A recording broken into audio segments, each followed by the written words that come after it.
प्रणाम स्टूडेंट्स, कैसे हैं आप सब लोग। आशा करता हूं अच्छे होंगे। ये बीएससी थर्ड सेमेस्टर फिजिक्स की क्लास है जो रोजाना शाम को 5 बजे होती है।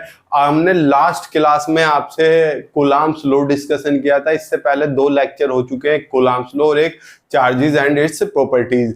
आज आपका लेक्चर नंबर 3 है। बुक का नाम है electromagnetic theory and modern optics. कहीं फिजिकल ऑप्टिक्स ही बोल देते हैं, कुछ के में ज्योमेट्रिकल ऑप्टिक्स भी है, कुछ के में वेव ऑप्टिक्स भी है। हम ऑप्टिक्स में अलग अलग चर्चा करेंगे सारी, लेकिन इलेक्ट्रोमैग्नेटिक थ्योरी सबके में एक तरीके से कॉमन है। तो आज मैं आपसे चर्चा करने वाला हूं इलेक्ट्रोमैग्नेटिक थ्योरी के नेक्स्ट लेक्चर की, जिसमें आज हम पढ़ने वाले हैं coulombs law. Sir, coulombs law तो आपने लास्ट क्लास में कराया था, लेकिन आज का टॉपिक भी कूलाम्स लॉ ही है। कूलाम्स लॉ किस फॉर्म में, थोड़ा आउट चला गया मैं, यहां पर सही है। आज हम कूलाम्स लॉ ही पढ़ने वाले हैं, COULOMB। क्यों सर, आपने लास्ट क्लास में गलत पढ़ाया था? अरे लास्ट में भी सही था। अब मैं पढ़ना है coulombs law in vector form. Sir ये क्या है? वेक्टर क्या है? एक सदिश राशि। सदिश का मतलब पर तीर का निशान। हमने फोर्स का फॉर्मूला तो लिखा था 1/4πε0 Q1 Q2/R², लेकिन हमने ये नहीं बताया था इस फोर्स की डायरेक्शन क्या है। यानी कि अगर मैं वेक्टर लगा के लिखूं तो वेक्टर लगा के किस डायरेक्शन में लिखा जाएगा। हालांकि मैं 2 मिनट में इसका फॉर्मूला आपको लिखना सिखा सकता हूं, लेकिन आपको 2 मिनट में लिखना नहीं सीखना, आपको बकायदा पेपर में ये करके आना है, अपनी मेहनत से, अपने दिमाग से, अपनी खोपड़ी चलाकर। तो मैं आपको समझाने की कोशिश करता हूं। थोड़ा मुझे दूसरे मार्कर की भी जरूरत पड़ेगी, मैं रेड मार्कर भी उठा लेता हूं, क्योंकि मुझे यहाँ पर फिगर बनानी है, वेक्टर फिगर बनानी है, तो मुझे एक्सिस एज्यूम करनी पड़ेगी। थोड़ी सी कोशिश करूंगा कि फिगर बड़ी बनाऊं ताकि आप समझ सको। ये क्या है? ये मेरे पास एक्स एक्सिस है, ये वाई एक्सिस है, और इधर की साइड मेरे पास जेड एक्सिस होगी। यहाँ पर 2 चार्ज रखे हुए हैं, ये रे थोड़े बड़े बना रहा हूं। ये Q1 हो गया और ये मेरे पास Q2 हो गया। Q1 की डिस्टेंस कितनी है? R1 vector. कितनी है? R1 vector. Q2 की कितनी है? R2 vector. कितनी है बच्चा? R2। ये तो होगी R2 वेक्टर और ये हो गई R1 वेक्टर। सर ये तीर का निशान क्यों बना रहे हो? क्योंकि इस बार जो हम पढ़ रहे हैं वेक्टर फॉर्म पढ़ रहे हैं, तो वेक्टर के लिए आपको तीर का निशान पता होना जरूरी है। फर्स्ट सेमेस्टर में आपने मैथमेटिकल फिजिक्स पढ़ी है, उसमें वेक्टर आपने अच्छे से चर्चा की होगी। अगर हम ऐसे चलते हैं, ऐसे रफ हो जा रे, हो जा, ऐसे चलते भाई यार, ऐसे ऐसे चले तो 1 से 2 की तरफ आ रहे हैं, तो ये क्या हो गया आपका? R12 vector. अगर हम ऐसे चल रहे हैं, ऐसे ऐसे ऐसे, तो 2 से 1 की तरफ जा रहे हैं, तो हम क्या काउंट करेंगे? R21। कोई दिक्कत वाली बात नहीं है। ये दोनों चार्जेस हैं, एक दूसरे को क्या करेंगे? रिपेल करेंगे। अब यहां पर देखो, Q2 किधर भागेगा? इधर की साइड, और Q1 किधर भागेगा? उधर की साइड। Q2 पर फोर्स कौन लगाएगा? Q1। तो Q2 पर कितना फोर्स लगा है? F21। और Q1 पर कितना लग रहा है? F12। हालांकि ये दोनों इक्वल है, कल की क्लास में मैंने बताया था कैसे इक्वल है। इस F21 का मतलब है 2 पर 1 की वजह से लगने वाला फोर्स, F12 का मतलब है 1 पर 2 की वजह से लगने वाला फोर्स। ये बात मैं लिख दूं, सारी चीजें आप लिख लेना, मैं मेन चीज ले लेता हूं। F21 is the force exerted, मतलब जो फोर्स लागू हो रहा है किस पर? चार्ज Q2 पर 1 की वजह से। Exerted on charge Q2 due to charge Q1। Similarly इसी प्रकार F12 कितना है? F12 is the force exerted on charge Q1 due to charge Q2। F12 तो 1 पर 2 की वजह से है, 2 1 जो है 2 पर 1 की वजह से है। तो अगर मैं यहां पर कूलाम्स लॉ लगाना चाहूं, then according to Coulomb's law, अगर मैं यहां पर कूलाम्स लॉ लगाना चाहूं तो कूलाम्स लॉ क्या कहता है, F12 कितना होगा कूलाम्स लॉ में, 1/4πε0। 1/4πε0 की जगह पे K लिख दूं, कोई रॉकेट साइंस वाली बात नहीं है। K Q1 Q2 upon R square इनके बीच की डिस्टेंस है। लेकिन अगर मैं वेक्टर फॉर्म लिखता हूं तो यहां पर ये आएगा, और F12 इधर है, 12 की डायरेक्शन में कितना है 21, तो यहाँ R स्क्वायर की जगह क्या आएगा R21। इसमें घबराना नहीं है। कुछ बच्चे क्या करते हैं, सर यहाँ पर 12 है, यहाँ भी 12 कर दो ना। देखो 1-2 की डायरेक्शन में R12 है, R21 है। अरे 1-2 की डायरेक्शन में फोर्स 1-2 की डायरेक्शन में डिस्टेंस 21 है, तो 21 आ गया इनटू R21 का कैप। ये कैप क्यों आया?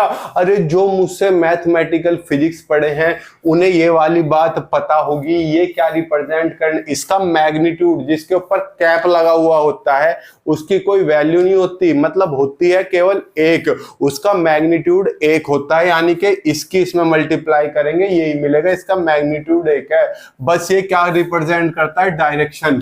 क्या जो मेरा ये फोर्स है इसकी डायरेक्शन क्या है, R21 की डायरेक्शन में। ये क्या बता रहा है, डायरेक्शन। तो इस फोर्स की डायरेक्शन कितनी है, R21 की डायरेक्शन में, यही तो है। अगर मैं आपसे बात करूं सिमिलरली F21 की बात करूं तो क्या आ जाएगा, K की जगह लिख देना Q1 1/4πε0, Q1 Q2 upon F21 की डायरेक्शन में क्या है, 21 की डायरेक्शन में 12, तो क्या आ जाएगा R12 का स्क्वायर इनटू इस फोर्स किस डायरेक्शन में, R12 के, तो क्या आ जाएगा R12 का। ये आ गया मेरे पास F21 की डायरेक्शन। मैंने क्या करा, इसे इक्वेशन नंबर 1 मान लेता हूं, डिब्बे में बंद करके थोड़ा सा समझने की कोशिश करना, क्योंकि ये थोड़ा सा आउट ऑफ द बॉक्स है। ये 1 हो गया मतलब 2, ठीक। अगर मैं फिगर से बात करूं तो एक चीज दिख रही है, R12 R21 का मैग्नीट्यूड तो सेम है। क्या मैग्नीट्यूड तो सेम है, बस डायरेक्शन अपोजिट है। मैग्नीट्यूड तो सेम है, बस डायरेक्शन अपोजिट है। तो मेरे पास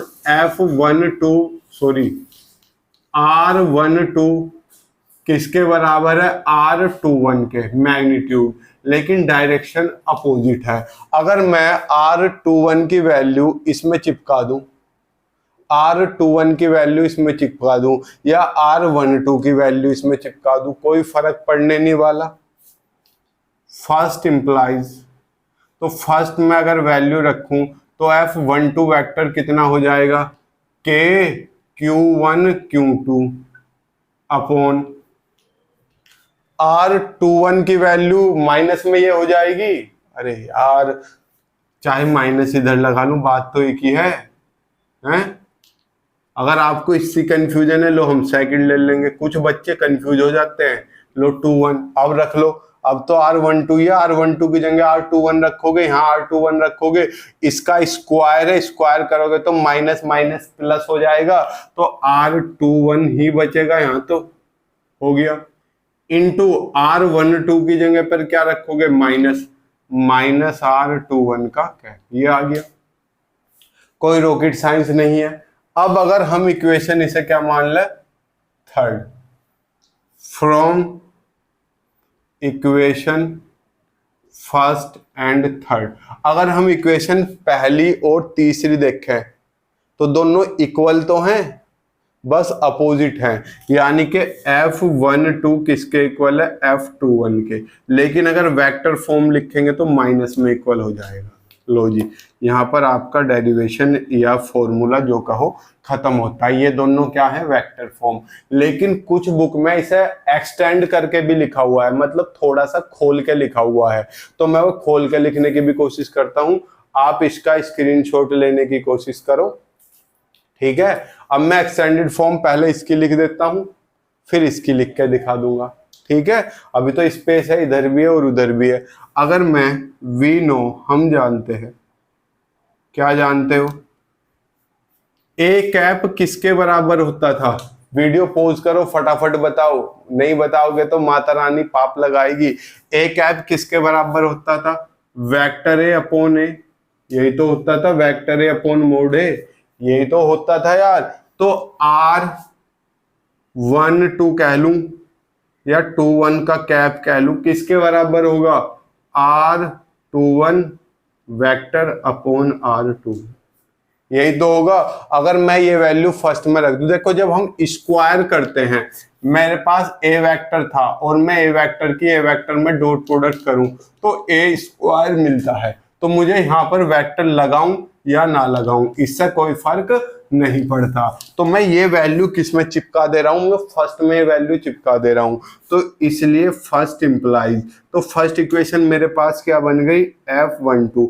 ये मैं क्या करवा रहा हूं? Coulomb's law in extend form, बड़ी फॉर्म में, is equal to K Q1 Q2 upon R21 का स्क्वायर। आउट तो नहीं गया मैं? दिख रहा है ना? दिख रहा है।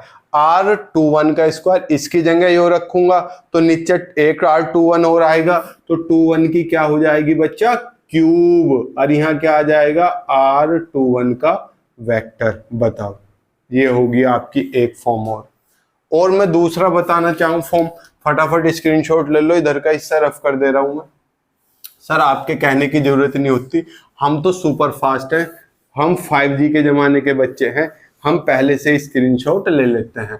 मैं पहले से ही कहता हूं, अगर आपको और भी सुपर फास्ट बनना है तो एक आंख बदलवा के नागिन की आंख डलवा दो। उससे क्या होगा?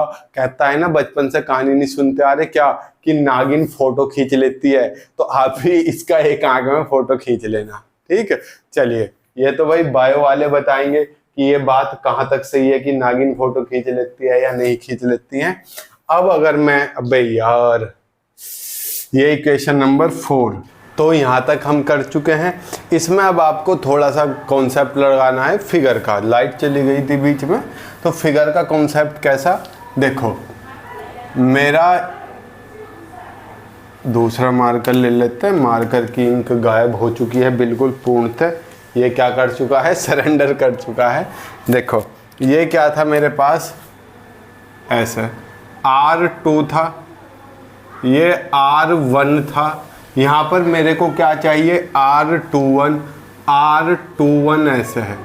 तो आप क्या लगाओ? थोड़ी सी खोपड़ी सजाना। क्या लगाना है आपको?